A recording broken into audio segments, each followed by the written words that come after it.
Somali police say the arrests are just the beginning, and they will continue their crackdown on content creators and social media users who engage in what they call the immoral and unethical use of online platforms.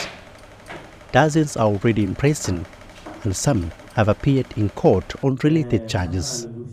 But it's a complicated issue, and the public debates such as this one, organized by the Ministry of Information and Culture, are aimed at finding solutions. The government is adamant it is applying the law properly.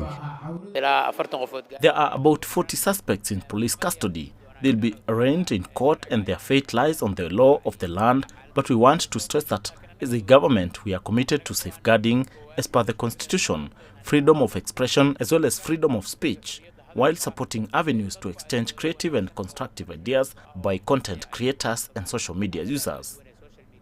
Likewise, we have the responsibility and commitment to fight those that use the platform to create chaos. Many young Somalis use platforms like TikTok and Facebook to generate income due to high unemployment rates in the country. And these entrepreneurs are unhappy with recent events and believe many of the accused have been unfairly targeted. I think there is no strong case for those arrested to be charged.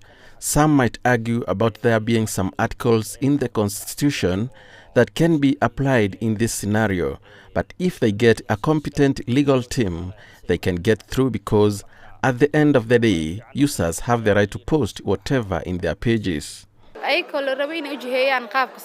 It's unfair to only target young people that use social media platforms. There are also politicians in the government that post inflammatory content that leads to incitement. Some of them are role models for young people, so authorities should also take note of these government officials to fight online irregularities. Experts in the field have called upon the government to formulate a proper legal framework to deal with increasing online crimes. Somalia needs to create its social media law, because without social media law, they cannot counter the social media bullying, they cannot counter misinformation, they cannot counter disinformation. All these things that are happening now in the social media, the government can counter them if they can create the social media law. In Europe, there is a GDRB, which is a General Data Protection Regulation. That regulation itself countered the people to commit social media crimes, and it is the same in every country. So I suggest the government to create social media law, pass it through the parliament, and do also mobilization through the media to at least engage the social media content creators. That time it can at least counter it. Without creating social media laws, they cannot counter it because it is not mandatory, anything. Compared to many other post-conflict countries, Somalia has a vibrant telecommunications sector with cheap internet access.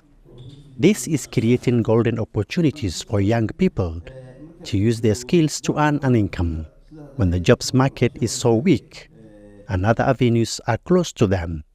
Many say they will appreciate regulatory clarity so they don't run the risk of breaking the law and can run their businesses openly and freely. Mohamed Kahi, CGTN, Mogadishu, Somalia.